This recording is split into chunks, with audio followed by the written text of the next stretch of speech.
There are things living inside you right now that are too important to share.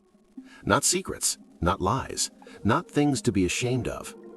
Dreams, desires, the quiet vision of the life you know somewhere deep and certain is meant for you. And you have been sharing them with your partner, with your best friend, with your family, with anyone who asked what you wanted from life.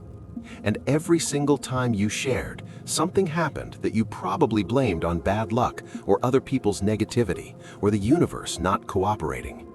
But Abraham Hicks identified something far more precise, far more uncomfortable, and far more actionable than anything luck or negativity can explain. There are 7 specific things that, when spoken out loud before they are ready, lose their creative power permanently, or at least until you rebuild the frequency from scratch. 7 things. And I promise you, at least 3 of them are things you shared just this week. Stay until the end, because number 7 is the one Abraham Hicks said people guard the least and lose the most from.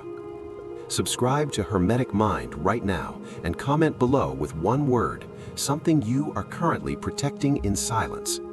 You do not have to say what it is, just confirm that you have it, because that confirmation is the first act of guarding what is yours. Before we get into the 7, you need to understand why this works, not as mysticism, as mechanics. Abraham Hicks teaches that every desire begins as a frequency, a pure, clean, personal signal broadcast from the innermost part of who you are into the field of the universe. That signal is powerful precisely because it is yours, undiluted, uncontaminated, moving at the exact frequency of the person who generated it.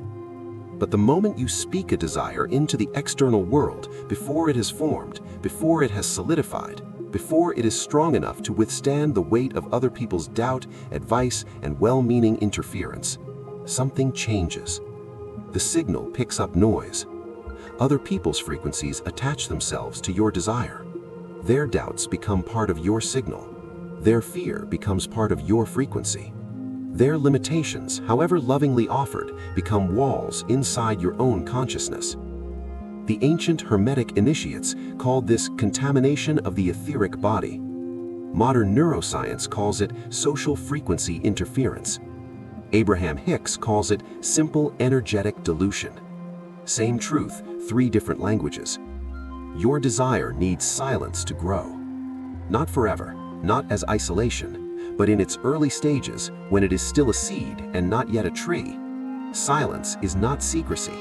Silence is protection. Thing number 1, your income goals. The specific number, the specific timeline, the specific amount you have decided you are going to create. This is the thing most people share first and suffer for most. When you tell someone your income goal, almost everyone will respond from the frequency of their own limitations about money. They will not mean to, they love you. But their response, however supportive it sounds, carries the energetic imprint of what they believe is possible.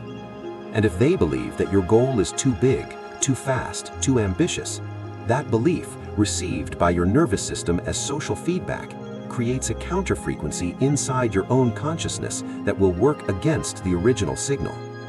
Hicks is precise about this.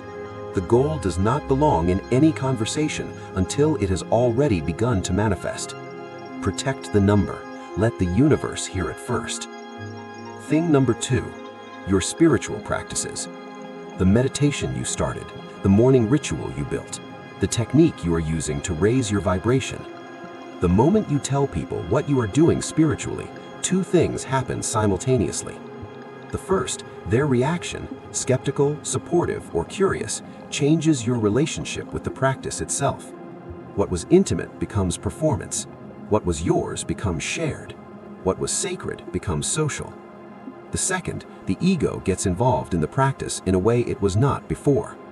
Now you are not doing the practice, you are doing the practice and watching yourself do it through the eyes of everyone you told. Hicks calls this collapsing the field of pure creation. The practice works in silence. It loses something essential when it becomes a story you are telling about yourself. Thing number 3, your next level. The version of yourself you are becoming. the identity you are stepping into, the person you have decided to be. This is the most dangerous one to share early, because the people in your life know the current version of you, and their love for you is genuinely, completely calibrated to who you are right now. When you tell them about the next version, the expanded version, the version that has not yet arrived, the gap between who you are now and who you are becoming becomes a topic of conversation. And topics of conversation become measuring sticks. And measuring sticks become the thing you check yourself against instead of the feeling of who you are becoming. Hicks says this precisely: become first, tell them after. Let the becoming happen in private. Let the transformation complete itself. And then, when the new version is so undeniably present that no one can argue with it, show them. Not tell them. Show them. If this is landing somewhere real, right now, like something you needed to hear but nobody had ever said directly, hit the like button. Because the next 4 are even more specific, and number 7 is the one that will change how you use your words permanently. Thing number 4, your healing. The inner work you are doing, the therapy, the shadow work, the process of dismantling what was built inside you by people who hurt you before you knew you could protect yourself. This work is sacred, and sharing it prematurely, before it has fully integrated, before the wound has closed, before you are telling the story as the person who survived rather than the person still in it, reopens the wound with every telling. Hicks is firm about this. The healing happens in the feeling, not in the narrating. Every time you narrate the wound before it is healed, you re-experience the frequency of the original pain, which means you re-emit the frequency of the original pain, which means the universe hears that frequency and responds accordingly. Heal first, then share the story of someone who was transformed, not someone still being transformed. The timing is everything. Thing number 5, your financial struggles. The specific details of what you currently do not have, the bills, the debt, the shortfall. Sharing this feels like connection, like honesty, like trust. But at the frequency level, every detailed narration of your current financial lack is a broadcast. A clear, precise, emotionally charged broadcast of exactly the frequency you are trying to leave. Hicks says you cannot talk about what you don't want and attract what you do want.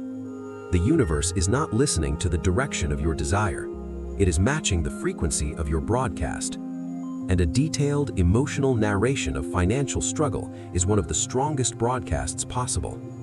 Acknowledge what is, make practical decisions, but stop narrating the lack to anyone who will listen. The narration is holding the frequency you are trying to release.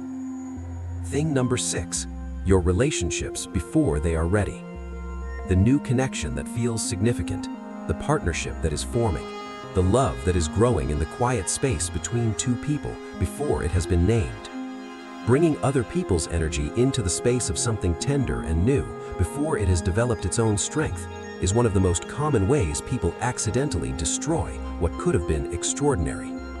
Other people's opinions, however well-meaning, change how you see what you have. And how you see what you have changes the frequency of it. Protect what is new.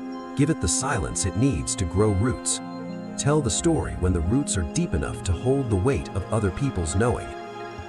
Thing number 7, and this is the one Hicks says people guard the least and lose the most from. Your wins. The things that are starting to work, the early evidence that your frequency is shifting.